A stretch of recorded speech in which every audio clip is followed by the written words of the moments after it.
भैया हरो किसान वाणी कार्यक्रम को गुरुवारीय साप्ताहिक क्रम हेलो किसान वाणी जो एक बार लेके हमारे फिर से हाजिर हो गए हैं। आज के एक कार्यक्रम में विशेषज्ञ के रूप में कृषि अनुसंधान केंद्र सागर के प्रमुख वैज्ञानिक डॉक्टर MP दुबे साहब हमारे बीच उपस्थित हैं। तो डॉक्टर साहब, सबसे पहले तो आपको ये कार्यक्रम में बहुत बहुत स्वागत है। और हमारे बहुत से श्रोता इस समय पे फोन लगावे बिल्कुल एकदम तैयार बैठे हैं, तो कार्यक्रम को ज्यादा से ज्यादा समय उनको दो जा सके, इसे बिना देरी के शुरू करत हैं कि आज के पहले किसान श्रोता को हैं और अपनी कौन सी आशंका आज के कार्यक्रम में लेके आए हैं। Hello hello. हाँ जी, आकाशवाणी सागर कार्यक्रम को नाम है हेलो किसान वाणी। जी सर, राम मिलन निम्गावारे बोल रहे। राम मिलन निबुआ बारे। जी सर। संजरासन, बहुत बहुत स्वागत है भैया आपको। जी सर। और बताओ आज का आशंका है आपकी, काय को समाधान चाहत हो भैया? सर हम ये समाधान चाह रहा है कि सर पपीता लगाऊंगे, थोड़ी कौन सी वेरायटी लगाऊं? अच्छा, पपीता। जी, माने बरसात के टाइम में। बरसात के टाइम में तो अबे कछु तैयारी चल रही है भैया की गड्ढा अड्डा खोदे आपने? गड्ढा तो नहीं खोदे सर, वही तो जानकारी लेने अभी। चलो तो बिल्कुल भैया, आज के एक कार्यक्रम में प्रमुख वैज्ञानिक कृषि अनुसंधान केंद्र सागर से डॉक्टर MP दुबे साहब उपस्थित हैं। जी सर। वे आपको बता रहे हैं, आप सुनो। राम मिलन जी, आपके साथ साथ हमारे जितने भी काश्तकार बागवानी के लिए लायलायत होते हैं या रहते हैं या हैं, उन सभी के लिए मैं पपीता से संबंधित जानकारी देना चाहूंगा। सबसे पहले तो आपका जो विकास खंड है, विकास खंड का नाम बताएं। विकास खंड है सर रहली। रहली में वरिष्ठ उद्यान विस्तार अधिकारी का पद सृजित है। अब वहाँ महोदय हैं कि नहीं मेरे को नहीं पता है। देन उनके जो संरक्षण में काम करते हैं ग्रामीण उद्यान विकास अधिकारी, आप उनसे संपर्क करें विकास खंड में जाकर और उनसे पूछें कि हमको पपीता की खेती करना है। ना केवल वो तकनीकी जानकारी देंगे बल्कि जो तंगी होती है ना हमारे किसानों के बीच में भैया, हाँ अपन लोग पैसे से थोड़े परेशान रहते हैं सभी किसान भाई, तो आपको 2 पैसे की मदद शासन से मिलेगी। तो उचित होगा कि आप उद्यान विभाग के जो अधिकारी हैं आपके, चाहे वो ग्रामीण अधिकारी हों चाहे वो विकास खंड स्तरीय अधिकारी हों, उनसे संपर्क करके आप खेती करना शुरू करें। पपीते के बारे में जहां तक मैं वैरायटी की बात है, मैं आपको बताना चाहूंगा पूसा नन्ना एक ऐसी वैरायटी है जो कद में छोटी होती है लेकिन पद में बहुत बड़ी होती है। पद मतलब हाँ, मैं इसी की जानकारी दे रहा हूँ। हमारे सागर कृषि विज्ञान केंद्र में और रहली के पास सागर जिले का दूसरा कृषि विज्ञान केंद्र बिजौरा में है, बिजौरा देवरी में। वहाँ तो अभी फल वृक्ष होंगे नहीं, लेकिन यहाँ सागर आके हमारा कृषि विज्ञान केंद्र सागर में जो है, इनसे आप पूछ सकते हैं कि पूसा नन्ना के उनको बीज चाहिए, पौधे चाहिए, तो ये तैयार करके आपको दे सकते हैं। कृषि विज्ञान केंद्र सागर की बात कर रहा हूँ मैं, ठीक है। बीज की उपलब्धता, पौध की उपलब्धता आपको यहाँ से हो सकती है। और एक चीज और रखना है, चूंकि आप खरीफ में लगाएंगे, बारिश में लगाएंगे, पपीता अति संवेदनशील पौधा होता है, पेड़ होता है बारिश के लिए, पानी के लिए, समझे भैया। हाँ, तो इसको अभी से सूखे में बढ़िया मेड़ा बना के रखें और मेड़ों पर रोकने हैं। जो बड़ी बड़ी बंड बनती है ना 2-2, 3-3, 4-4 फुट ऊंची, पानी की बूंद नहीं रुकना है आपके खेत में। और आप तो बरसात में रिस्क ले रहे हो, उसके लिए 3 फुट का ऊंचा। हाँ, आप खेती करते भी होंगे इसकी, आपको तजुर्बा भी होगा। बिल्कुल पानी से बचाइए बरसात में और भरपूर उसकी उपज लीजिए और मुनाफा कमाइए। लेकिन इन सब के लिए जरूरी है कि आप अपने वरिष्ठ अधिकारियों से, हार्टिकल्चर वालों से मिलें। एक बात और सुनिए, आपका जो गड़ाकोटा सेंटर है ना हमारा रनगुआ, वो तो उद्यान की महाविद्यालय वहाँ पर, तो वहाँ जितने भी 3-4 प्रोफेसर हैं वो सब उद्यानिकी के हैं। तो वो तो बहुत अच्छी, आपको मेरे से भी ज्यादा विस्तृत और ज्यादा तकनीकी रूप से सक्षम जानकारी आपको मुहैया कराएंगे। बीज की उपलब्धता के बारे में भी वो लोग कुछ बता सकते हैं। तो आप इस बीच में संपर्क कर लें वहाँ रनगुआ में। बिल्कुल बिल्कुल। चलो ठीक है राममिलन जी, बहुत धन्यवाद। आपके माध्यम से और भी दूसरे श्रोताओं को हमें बहाने बता दें कि जब भी आप आकाशवाणी में बात करत हो भैया, तो आपके फोन की दिशा में होके माइक की दिशा में हवा न चल रही हो, एक जगह खड़े होकर शांति वाले स्थान से लगाओ करे। तो आते लेकिन हवा चल रही है। हाँ, तो हवा माइक पे न लगे, ऐसी दिशा में खड़े हो जाओ करे। जी सर, जयराम जी की। जयराम जी भैया। Hello hello. हाँ भैया, आकाशवाणी केंद्र सागर, कार्यक्रम को नाम है हेलो किसान वाणी। नमस्कार सर। नमस्कार भैया। क्या बोल रहे थे? पहले अपना नाम पता तो बताओ भैया। सत्यपाल बोल रहे थे खिरिया। सत्यपाल जी खिरिया। खिरिया कहाँ है भैया? बंडा के पास। बंडा के पास। चलो सत्यपाल जी, बहुत स्वागत है आपको। हाँ सर, धन्यवाद। और बताओ भैया, क्या प्रश्न लेके आए हो आज? स्प्रिंकलर से सिंचाई कर सकते सर? स्प्रिंकलर से मूंग में सिंचाई कर सकत क्या नहीं? कितनी पुरानी बोनी है भैया? 2 महीना हो गई सर। अबे का गतिविधि चल रही मूंग में आपकी? फूल पे है का? हाँ सर। हाँ, तो आपको प्रश्न पहुंच गए है। दुबे साहब बता रहे हैं, सुनो आप। देखो भैया, फूल पे है तो जहाँ तक अपन इसको फूल पे पानी ना डालें, कोशिश करें कि अपन स्प्रिंकलर अभी ना चलाएं, खुला पानी दे सकते हो। सभी किसान भाइयों से आग्रह करते हैं कि जहाँ तक हो सके कि स्प्रिंकलर का पानी ना दें। पानी की बौछार फूल पर पड़ती है और वो उसमें नुकसान होता है, लेकिन जितने फूल नुकसान में आते हैं उनसे ज्यादा तादाद में नए फूल आते हैं। ये प्राकृतिक गुण होता है किसी भी जीवित वस्तु का, ये ध्यान रखना पड़ेगा हमको। तो उससे बहुत ज्यादा नुकसान तो नहीं होता, लेकिन कोशिश करें कि आप खुला पानी दे दें। वैसे हम वैज्ञानिकों की हमेशा सलाह रहती है, क्योंकि फूल की भरपाई हो जाती है तो बहुत ज्यादा हानिप्रद ना होने के कारण आप कर सकते हैं। हमेशा मूंग जैसी फसल में या कोई भी ग्रीष्मकालीन की जो फसल है उसमें 8 से 10 दिन के अंतराल से कम 6 से 8 घंटे का स्प्रिंकलर से पानी देंगे तो आपके पास जो भी जल स्रोत में, कुएं में, बावड़ी में, आपके नदी में, नाले में, बंधान में, जो भी आपके पास स्रोत है व्यक्तिगत रूप से, उसमें पानी जितना होगा उस पानी से आप स्प्रिंकलर की विधि से, छिड़काव पद्धति से आप एक पानी अगर बहाव में देते हैं तो उससे कम से कम 3 पानी स्प्रिंकलर सिस्टम से दे सकते हैं। तो हमेशा किसान भाइयों को चाहिए कि वो स्प्रिंकलर सेट से पानी दें, पानी की बचत करें, ताकि उनको आने वाले समय में जब पानी लगेगा मूंग में, उड़द में, सोयाबीन में, आपके बेल वाली फसलों में, तो वो पानी उनको पर्याप्त पूर्ति करेगा। ठीक है भैया सत्यपाल जी। सर एक प्रश्न हुआ तो जैसे आम को पौधा है सर, हाँ तो बढ़िया नहीं ना सर, वो में आम नहीं आए। और कितना पुराना है भैया पौधा? सर पौधा उस जगह भी 8 साल को हुई है। आसो नहीं आए फल के? पहले ही से नहीं फल रहा वो? नहीं सर, आसो खाए, इतने कम फलो है। चलो चलो, तो आप सुनो भैया, दुबे साहब आपको सलाह दे रहे हैं। कलमी है कि गुठली वाला है? सर कलमी, कोई बात नहीं। देखिए 8 साल का पौधा है, इस साल कम लगे हैं, मतलब फलन तो आई है। ऐसा देखा गया है। आम्रपाली और एक प्रजाति और है, ऐसी प्रजातियां हैं जो हर साल फलन देती हैं, लेकिन 90% आम की प्रजातियों में एकांतर फलन होता है। ये प्राकृतिक गुण होता है आम का, इसलिए आपको किसान भाइयों को ज्यादा चिंता करने की जरूरत नहीं है। आम का ये आनुवांशिक गुण होता है। ठीक है भैया। एकांतर फलन माने एक साल फलत है भैया, अगली साल वो नहीं फलता है। ठीक है, धन्यवाद। चलो चलो, आपको भी बहुत धन्यवाद भैया कार्यक्रम में भागीदारी करने के लाने। नमस्कार। नमस्कार। हेलो। हेलो। हाँ जी, आकाशवाणी सागर कार्यक्रम को नाम है हेलो किसान वाणी। सर जी नमस्कार। नमस्कार नमस्कार भैया, कौन बोल रहे हैं? चांदा मऊ से सलमान खान। हाँ। सलमान भाई बहुत स्वागत है, बताओ का प्रश्न लेके आए हो आज? का दही है मूंग? हाँ। तो में का समस्या आ रही भैया? सूख रही है मूंग। हाँ। मैं पत्ता से सूख रही है। मैं पत्ता से सूख रही है। हाँ। और कितनी पुरानी बोनी है? 35 दिन की। 35 दिन। हाँ।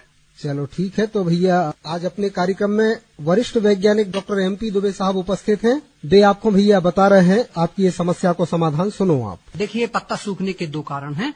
एक तो हमारे किसान भाई ज्यादा पानी लगा देते हैं, खुला पानी। जी जी। मूंग जितनी भी हमारी जो पल्सेस होती हैं, दलहन फसलें होती हैं, इनमें मांग जल कम होती है, लेकिन खुला पानी देने से कभी कभी क्या होता है कि 24 घंटे से ज्यादा जड़ क्षेत्र में भराव होता है। ऊपर तो नहीं होता, लेकिन जड़ क्षेत्र में भराव होने से ऑक्सीजन नहीं मिलती पौधों को, प्राणवायु नहीं मिलती है, तो पौधा कुम्हला के सूख जाता है। दूसरा कारण हो सकता है कि उसमें किसी प्रकार के रस चूसक कीट लगे हों। अच्छा। जिससे रस चूस लेते हैं और वो पौधा कमजोर हो जाता है, पीलक पड़ जाती पत्ती और अंततः सूख जाती है। तीसरा कोई उसमें जड़ से संबंधित बीमारी हो सकती है, ज्यादा नमी के कारण। ये मुख्य रूप से 3 कारण होते हैं। तो किसान भाइयों से आग्रह है, सलमान भाई आप अपने पौधों को, फसल को, जो रोगी पौधे हैं जो सूख गए हैं उनको उखाड़ के देखें। उनकी जड़ अगर टूट जाती है जल्दी या उसमें किसी प्रकार के धब्बे दिखते हैं, उचित होगा कि हमको अगर उसके फोटो मिल जाते तो हम उसको ज्यादा ठीक से बता पाते। तो स्वस्थ पौधा और 3-4 प्रकार के 3-4 लक्षणों वाले ऐसे बीमार पौधे हमको भेज दें। हमारा व्हाट्सएप नंबर आप लिख सकते हैं 74 89 33 42 14। सभी किसान भाइयों से आग्रह है, जो भी उनकी विभिन्न प्रकार की फसलें हैं, उन फसलों के बीमार पौधे और स्वस्थ पौधे, 2-2, 3-3 फोटो स्वस्थ पौधे की और 2 या 3 फोटो हैं वो बीमार पौधों की, जिनमें रोग लगा है या कीड़ा लगा है या क्षतिग्रस्त हैं या किसी प्रकार के ऐसे लक्षण हैं जो सामान्य लक्षण नहीं कहलाते, अस्वस्थ पौधे हैं, उनके अगर आप हमको फोटो भेजेंगे तो निश्चित मान के चलिए कि आपके फोटो के नीचे हम आपको तुरंत जवाब लिख के आपके वहां तक पहुंचा देंगे। जी बात। चलो भैया, तो इस सुविधा को सलमान भाई आप फायदा उठा सकते हो। और कोई समस्या है आपकी? का लगाओ तो भैया नींबू लगाए थे। सो नींबू में क्या समस्या जा रही भैया? फूल झड़ रहे हैं। अच्छा, एक पहले सही फरक रहे तो आपको? और कितना पुरानो पेड़ो है भैया? 3-4 साल पुरानो। देखो भैया, नींबू 3 या 4 साल पुराना पौधा, छोटी उम्र है। जितने भी हमारे फल वृक्ष हैं, खासकर आजकल तो नींबू गुटी वाला होता है जिसको हम लोग कलमी बोलते हैं ना देहाती में, तो कलमी पौधे हों तो ये जल्दी फसल देते हैं। 3 साल में इनमें 3 से 4 साल में इनमें फल फूल आना शुरू हो जाते हैं। लेकिन किसान भाइयों को सलाह दी जाती है कि 5 वर्ष तक अगर फूल आते हैं तो उन फूलों को तोड़ दें। अच्छा। बिल्कुल ना लें, पौधे को पहले तंदुरुस्त होने दें, उनमें उसमें ताकत आने दें, तभी तो सही रूप से वो प्रजनन कर पाएंगे। अच्छा। इसलिए सलमान भाई चिंता ना करें, आप उनको फूल पूरी तरह से झड़ा दीजिए और जब 5वीं साल में पौधा प्रवेश करेगा तो आपको भरपूर नींबू की फसल मिलेगी, जिससे आपको अतिरिक्त मुनाफा उनको बेचने के रूप में मिल जाएगा। ठीक है सलमान भाई, आपने हमारे कार्यक्रम में हिस्सेदारी करी, प्रश्न पूछे और भी किसानों के शंकाओं को समाधान भाव, आपको बहुत बहुत धन्यवाद। और भैया, अपनो जो कार्यक्रम हेलो किसान वाणी आगे जारी रहे, लेकिन ओके पहले एक लोक भजन आपको सुनवाते हैं। एक गा रहे हैं लखन लाल पटेल और उनके संगी साथी। बीती जात उमरिया भजन बिन, बीती जात उमरिया भजन बिन, बीती जात उमरिया भजन बिन, बीती जात उमरिया भजन बिन,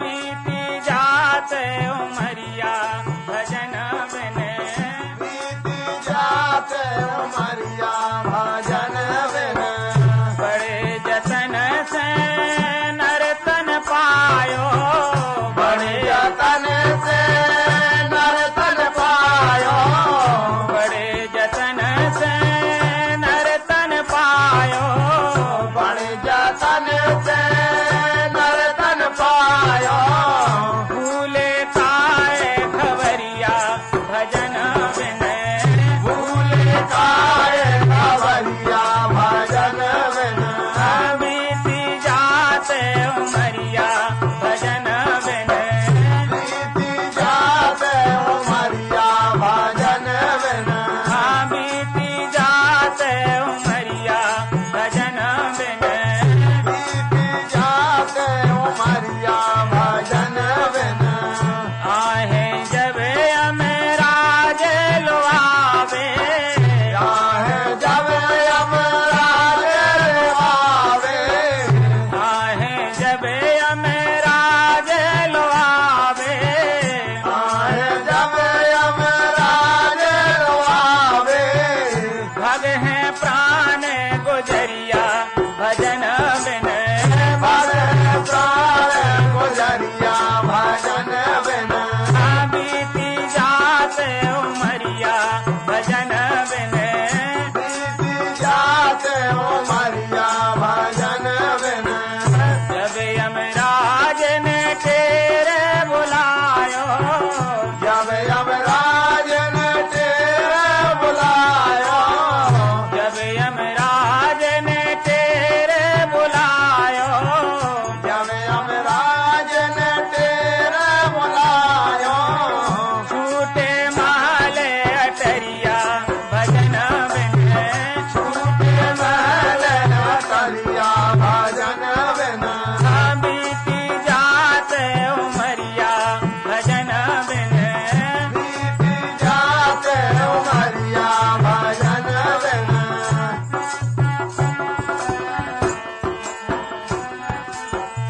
अब लो माता गई लो मन खो, अब लो माता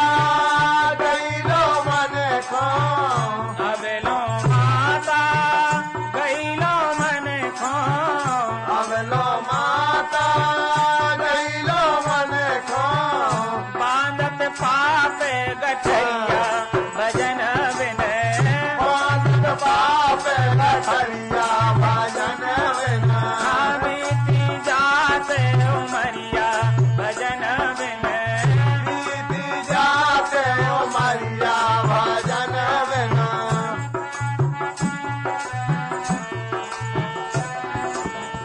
मन मंदिर में राम रमाले मन मंदिर में राम रमाले मन मंदिर में राम रमाले मन मंदिर में राम रमाले ज्ञान की बंद केवरिया भजन बिन ज्ञान की बंद केवरिया भजन बिन बीती जाते उमरिया भजन बिन बीती जाते उमरिया भजन बिन। तो भैया हरो लखनलाल पटेल और उनके संगी साथियों के गाए ए लोक भजन के बाद अपन फिर से धीरे से मुरकत हैं अपने किसान श्रोताओं के फोनों की तरफ। सुनत है अगलो फोन। हेलो। हेलो किसान मालिक हाँ भैया, हेलो किसान वाणी से आकाशवाणी केंद्र सागर। गुड्डू चौबे बमोरी ढूंढा जिला सागर से। गुड्डू चौबे जी, बमोरी ढूंढर, जिला सागर। बहुत बहुत स्वागत है भैया आपको। जी नमस्कार। नमस्कार भैया, नमस्कार। बताओ। हमारी क्या समस्या है, मूंग बाई है कनक थोड़ी सी। हाँ हाँ। तो बड़ा ये खाता अच्छे तक सब पर पानी भी दिया है लेकिन बढ़ नहीं रही। अच्छा, बोनी कितने दिन पुरानी है भैया? बोनी हो गई कम से कम 27 दिन की। 27 दिन की बोनी हो गई। तो गेहूं को खेत आए। पिछले बार गेहूं बहुतों में। हाँ भाई, हाँ अब गेहूं काट खवाई है, लेट हो गई थी थोड़ी। अच्छा अच्छा, चलो। तो गुड्डू भैया आज अपने स्टूडियो में जो है विशेषज्ञ के तौर पे डॉक्टर MP दुबे साहब वरिष्ठ वैज्ञानिक पधारे हैं। जी। तो वे आपके प्रश्न को उत्तर दे रहे हैं भैया, आप सुनो और वो उत्तर के हिसाब से अपनी फसल को उपचार करो। जी। 27 दिन की फसल में अमूमन बढ़वार तो होना चाहिए, लेकिन बढ़वार कम होने के मुख्य रूप से दो कारण होते हैं जी। कि या तो उन्होंने जो अपन बेसिक रूप में जो उर्वरक के रूप में अपन जो पोषक तत्व देते हैं उसमें कमी हो सकती है, या हो सकता है कि अपन दो पानी के बीच में थोड़ा लंबा गैप हो जाता है। अच्छा, किसी कारण से, बिजली ना होने से या और कोई कारण हो सकता है। तो ये ऐसे दो कारण हैं कि समय पे पानी न मिलना जी। और उसमें पोषण व्यवस्था ठीक से ना होना। ये दोनों प्रकार के कारण हो सकते हैं। गुड्डू भैया, आपको सलाह दी जाती है कि आपका विकास खंड शायद रहली है या जो भी विकास खंड हो, आप वहां जाइए और कृषि विभाग के अधिकारी से आप संपर्क करें। और इस बीच में अगर आपकी फसल कमजोर है तो 19-19-19 या 18-18-18 का जो पैकेट आता है NPK का, उसमें जो निर्देश दिए होते हैं उसका अक्षरशः पालन करके उसका घोल बना के फूल आने के पहले उसमें छिड़काव करें। आपकी फसल बढ़वा लेगी और आपको जो चिंता में डाली हुई है उस चिंता से भी आप मुक्त होंगे और अंततः आपकी जो सामान्य फसल हो जाएगी तो आपको उससे अच्छा उत्पादन मिलने की संभावना बन जाएगी। जी। तो डॉक्टर साहब, गुड्डू चौबे जी को आपने मूंग की फसल में बढ़वार न होवे के कारण और समाधान बताए। बिल्कुल यही समस्या को एक पत्र भी हमें मिलो तो, जो पत्र है बैजनाथ सिंह, महिमा, संगीता और हर्ष, इनने ग्राम नंदरई, पथरिया, जिला दमोह से मूंग में बढ़वार न होवे की समस्या लिखी थी। तो आपके उत्तर के संगे इनकी भी समस्या को समाधान होगा हुई है, ऐसी आशा है। और अब जो अगले किसान को फोन। हेलो। हेलो। हाँ जी, आकाशवाणी सागर कार्यक्रम को नाम है हेलो किसान वाणी। नमस्कार साहब। नमस्कार भैया, कौन बोल रहे हैं? अरे साहब, मैं आपका नीम से बात कर रहा हूँ। तुलसीराम खबर क्या? तुलसीराम साहू जी। तुलसीराम साहू जी, कहाँ से? खापर खेड़ा, जिला रायसेन। खापर खेरा, जिला रायसेन। हाँ जी। चलो तुलसीराम जी, बहुत स्वागत है आपको ये कार्यक्रम में। जी। और बताओ भैया, आज का प्रश्न लेके आए हो आप? आप सतीश साहू जी बोल रहे हैं? हाँ भैया, सतीश बोल रहे हैं। हाँ जी। आज मैंने एक ही बार गाड़ी खड़ी करके फोन लगाया, एक ही बार लग गया। अरे वाह वाह, क्या बात है भैया। हाँ जी, बाजार के लिए आया था मैं देवरी, तो एक ही बार फोन लग गया। अच्छा अच्छा। हाँ जी, अपने मूंग बोई है जी, तो पत्ता को कर रहे हैं जी। मूंग बोई है और पत्ता को कर रहे हैं। हाँ जी। तो मूंग बोबे के लाने भैया कितना समय हो चुका आपके लाने? जी वो साहब 1.5 महीना होगा। 1.5 महीना होगा। तो लो तुलसीराम जी, आज अपने स्टूडियो में डॉक्टर MP दुबे साहब उपस्थित हैं। वे आपके इस समस्या को समाधान कर रहे हैं, ध्यान से सुनो आप। सतीश जी, ऐसा लगता है कि इनकी मूंग में जो चुर्रा मुर्रा रोग होता है ना, जी जी जिसको हम पीत शिरा रोग बोलते हैं, ये वायरल डिजीज है। एक बार अगर ये बीमारी लग जाए तो इसका कोई निदान नहीं होता है।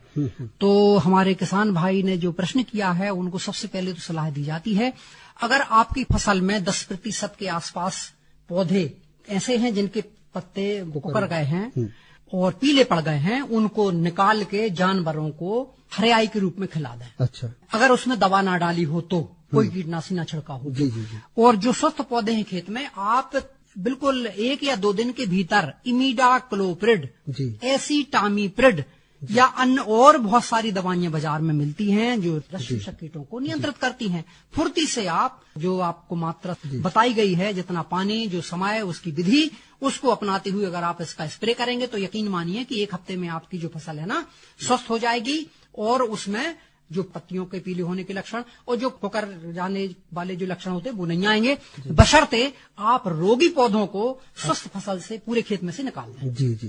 तो तुलसीराम जी, आप जो उपाय अपनाओ भैया, निश्चित रूप से आपको लाभ मिले। एसीटामीप्रिड, इमिडाक्लोप्रिड या ये तरीके की जो और दवाई हो, उनमें से कोई एक दवाई लेना भैया जी, शब्द नहीं डालने हैं, उनमें से कोई एक दवाई। आपने ये कार्यक्रम में हिस्सेदारी करी, आपको बहुत बहुत धन्यवाद। हेलो किसानवाणी। बिल्कुल भैया, हेलो किसानवाणी, आकाशवाणी केंद्र सागर, आपको बोल रहे भैया। लक्ष्मण सिंह बोले किसान बहुतराई है, बहुतराई तहसील पथरिया जिला जमुई। लक्ष्मण भाई, बहुत स्वागत है आपको। और बताओ भैया, आज का प्रश्न है आपको। प्रश्न जो होते सर, मूंग में मतलब इल्ली को प्रकोप हो रहा है सर अभी भाई, अगर बीच में हटी में अवल में बड़ा गया सर, तो उपाय बताओ। चलो भैया, तो आज को जो मूंग प्रधान जो है एपिसोड बन गया अपनो हेलो किसानवाणी को, आपकी बात बिल्कुल अच्छे तरीके से हमारे आज के विशेषज्ञ डॉक्टर MP दुबे साहब तक पहुंच गई है। वे आपको जानकारी दे रहे हैं, सुनो। यार भैया लक्ष्मण भाई, आपके साथ साथ सभी किसान भाइयों से कहना है मेरा, केवल हम ही फसल खाना चाहते हैं, ये कहाँ जाएंगे जीव जंतु भाई, इनको भी खाने दो। 1 स्क्वायर मीटर में अगर 6 इल्लियां हैं तो आपको चिंता करना है, नहीं तो बिल्कुल दवाई नहीं डालने हैं। भाई मामूली है सर, मतलब ज्यादा नहीं यहाँ लगी, कौन सा पर ये था सब। अच्छा, कौस आ गई है तो नुकसान करेगी, ठीक है। ऐसी स्थिति में आप एक काम कर सकते हैं, इल्ली मार जो भी दवाई आपके बाजार में उपलब्ध है, उसकी आप निर्धारित मात्रा, उसमें लिटरेचर रहता है ना, साहित्य रहता है, उसमें निर्देश लिखे होते हैं। अपन को वैज्ञानिक नहीं बनना है लक्ष्मण भाई, मेरा अनुरोध है किसान भाइयों से, बुरा जरूर लगेगा लेकिन बहुत सच्चाई बोल रहा हूं मैं। जो भी निर्देश आपको उस पर्चे में मिलेंगे, उस दवा के पैकेट में लिखे रहेंगे, उसका अक्षरशः पालन करिए। यकीन मानिए, जो सभी पेस्टिसाइड आपकी फसल उत्पादन बढ़ाने में मित्रवत काम करते हैं, ये जहर नहीं घोलते आपके वातावरण में, जमीन में, पौधों में। जो निर्धारित मात्रा हम लोग आपको अनुशंसित करते हैं, वो मित्रवत काम करती है। पिछले 100 साल 200 साल के अनुसंधान के आधार पर ही आपको सलाह दी जाती है। यकीन मानिए हम लोगों की बात का मतलब कहने का कि आप अपने मन से इन केमिकल से छेड़छाड़ मत करिए। पानी की मात्रा जितनी मतलब उतनी, दवा की मात्रा इतनी मतलब इतनी, समय निर्धारित मतलब उसी समय डालिए। पंप सेट कौन सा लिखा है वो ही करिए। लिल्ली के लिए बहुत सारी दवाइयां हैं बाजार में, चूंकि कौस बन गई है, अब आपकी कौस को भी खतरा हो सकता है, तो आप इसमें कोई भी दैहिक दवा और एक स्पर्श दवा आती है बाजार में। इल्ली के शरीर पर जो स्पर्श करती दवा मर जाती है, इसको हम स्पर्शी दवा कहते हैं। दैहिक दवाइयां वो होती हैं जो पौधे में रस में चली जाती हैं, जब वो पत्ती काटती है तो वो जहर वाली दवाई पत्ती उसके पेट में जाती है। निर्धारित मात्रा से ज्यादा दवाई होने से वो इल्ली दुष्प्रभाव पड़ता है और खत्म हो जाती है। बाजार में दोनों प्रकार की दवाइयां आ रही हैं, जिसमें 2 दवाइयों का मिश्रण आता है, खासकर कीटनाशियों में, स्पर्श एवं दैहिक। अच्छा। तो बढ़िया आप जाइए स्टोर पर, आप बोलिए कि हमको ये समस्या है, हमको बढ़िया दवा दीजिए। आप पढ़े लिखे हैं, आप स्वयं पढ़िए उस पर पर्चे को जी। आप उसकी बात बिल्कुल मत मानिए जो आपको थमाता है, पहले आप उससे साहित्य मांगिए, लिटरेचर मांगिए। आप जब तक आश्वस्त नहीं होती तब तक उसकी खरीदी मत कीजिए, दूसरी दुकान पे देखिए। अगर आपके पास किसी वैज्ञानिक का, दमोह में जो आपका उद्यान विभाग है, एग्रीकल्चर का विभाग है, उनके जो विशेषज्ञ हैं, उनके जो अधिकारी हैं, निश्चित रूप से आपके पास उनके नंबर होंगे, उनसे संपर्क करें। दवा लेते समय चूक ना करें, सही दवा लें। और सही दवा लेने पर यह फायदा होगा कि आपका जो उद्देश्य है दवा लेने का वो पूरा हो जाएगा। जी चलो लक्ष्मण भाई, बहुत बहुत धन्यवाद। आगे भी आपके फोन कॉल्स को इंतजार रहे। अच्छा डॉक्टर साहब, गर्मियों को समय जो है मिट्टी परीक्षण के लाने आप और सबसे उपयुक्त समय बता दो। बिल्कुल, मिट्टी परीक्षण एक मूलभूत आवश्यकता है खेती की। बिल्कुल बिल्कुल। जैसी कि कोई लोग मनसेलू बीमार होते हैं तो ओकी डॉक्टर पहले जांच कराते हैं जी, और वो जांच के आधार पे दवाई करत है तो निश्चित रूप से जल्दी फायदा मिलत है। बिल्कुल, तब उसका मर्ज समझ में आता है डॉक्टर को। इसी प्रकार से हम वैज्ञानिकों को मर्ज समझ में आता है कि हमारा खेत बीमार है तो कौन सी उसमें बीमारी है जी, कि क्या उसका दवा होगी। किसान भाइयों को चाहिए कि खेत में मिट्टी के नमूने लें जी। सबसे पहले तो बखरनी होना जरूरी है। अच्छा। इसके बाद जैसे अभी गेहूं बोया कोई फसल तो उसके अवशेष ना रहे, फूट ना रहे। 3-4 जगह को छोड़ना है जहां से पानी परमानेंटली बहता है। एक होगा जी, पोरा हम लोग जिसको बोलते हैं किसानी में, देहाती में जी, जहां से पानी परमानेंट बहता है बरसात में वो जगह छोड़ दें। मेड़ से कम 1 मीटर 3-4 फीट छोड़ दें। मेड़ पे बिल्कुल ना ले, मेड़ के आसपास। इसके बाद अगर पेड़ लगा है तो पेड़ के नीचे की मिट्टी बिल्कुल ना ले। अच्छा।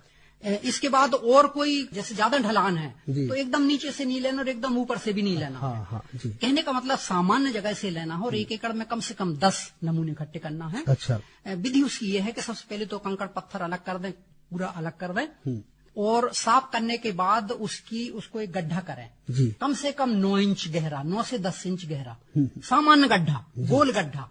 इसके बाद क्या करें, उस पूरी मिट्टी को बाहर फेंक दें खेत में दूसरी जगह। अच्छा। अब जो आपका भी आकार का जो गड्ढा बनाया है उसमें से आपको कुदाली से, अगर आप मुख्य पोषक तत्वों की जांच के लिए नमूना ले रहे हैं तो कुदाली से या फावड़े से चारों तरफ की मिट्टी खुरचिए 1-1 इंच, आधा इंच जी, ऊपर से लेके नीचे तक। बिल्कुल। और एक गड्ढे से कम आधा किलो मिट्टी एक पॉलीथीन में रख लीजिए या पेपर में रख लीजिए।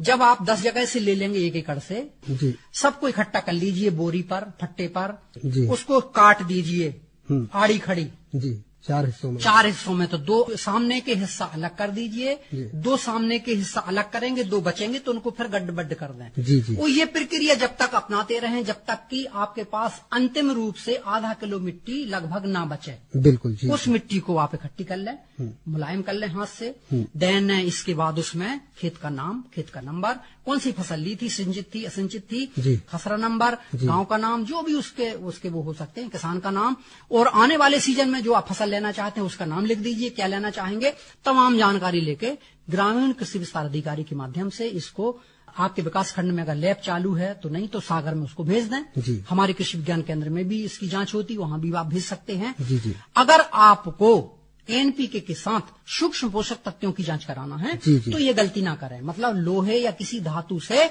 आपको सैंपलिंग नहीं करना है। अच्छा। हाँ, लकड़ी जो होती है ना उसको छील के उसको पैनिंग करके उससे आप खरोंच लगा के मिट्टी निकालें। अच्छा, क्योंकि अगर धातु से किसी भी धातु से उपयोग करेंगे ना तो उस धातु के अंश उसमें चले जाएंगे तो उसकी रीडिंग ज्यादा आएगी। बिल्कुल बिल्कुल। तो हमारे जो लेबोरेटरी वाले हैं जो इसका एनालिसिस करते हैं वो विशेषज्ञ आपको बताएंगे कि इसमें एनपीके कितना लगना है, माइक्रोन्यूट्रिएंट कितना लगना है और किस रूप में देना है, कौन कौन सी खाद कितनी मात्रा में लगेंगे प्रति एकड़ प्रति हेक्टेयर, वो भी लिखा रहता है कार्ड में। निश्चित मान के चलिए अगर आप मिट्टी को संभालेंगे सुधारेंगे तो मिट्टी आपको संभालेगी। जी। तो देखो भैया यारो, जब अपन को जब सुविधा मिल जाता है कि अपन को सोचना ही नहीं है, फिर बेखुद अनुशंसा करत है कि जे तत्व आपको डालने हैं तो कितनी अच्छी बात है। एक किस्म की सुविधा है तो मिट्टी परीक्षण अपन को निश्चित रूप से कराओ चाहिए। हाँ, कुछ सावधानियां उन्होंने बताई भी अपन को जरूर रखने, नमूना अपन को कहाँ से लेने, मेड़ छोड़ देने जहां हमेशा पानी को भराव रहे तो वो छोड़ देने, अगर एकदम ढलान है वो छोड़ देने अपन को, और अगर मुख्य पोषक तत्वों की अपन जांच करा रहे तो लोहे की कुदाली फावड़ा से ले सकते हैं। अगर अपन सूक्ष्म पोषक तत्वों की भी जांच करा रहे हैं तो लोहे के औजार रहते हैं उनसे अपन को नहीं लेने, फिर लकड़ी के जो नुकीलो करके उनको एक हिस्सा उसे अपन को लेने। इन सब बातों की अगर आप सावधानी रखो तो निश्चित रूप से माटी के जांच के परिणाम बेहतर से बेहतर आए और आपको आगे की फसल में फायदा मिले। तो आशा है भैया कि आप और इन सब बातें जो आज डॉक्टर दुबे साहब ने बताई हैं उनको ध्यान रखो। यही के संगे भैया अब आज को हेलो किसान वाणी कार्यक्रम समापन की तरफ है। आज एक कार्यक्रम में प्रमुख वैज्ञानिक कृषि अनुसंधान केंद्र सागर डॉक्टर MP दुबे विशेषज्ञ के रूप में आप सब जनों को जानकारी दे रहे थे। तो डॉक्टर साहब आपको बहुत बहुत धन्यवाद। कार्यक्रम को संचालन कर रहे थे हम सतीश साहू। तो भैया हरो अगले कार्यक्रमों में आप सब जनों से फिर भेंट हुई है। यही के संग फिलहाल चाहते हैं अनुमति। राम राम।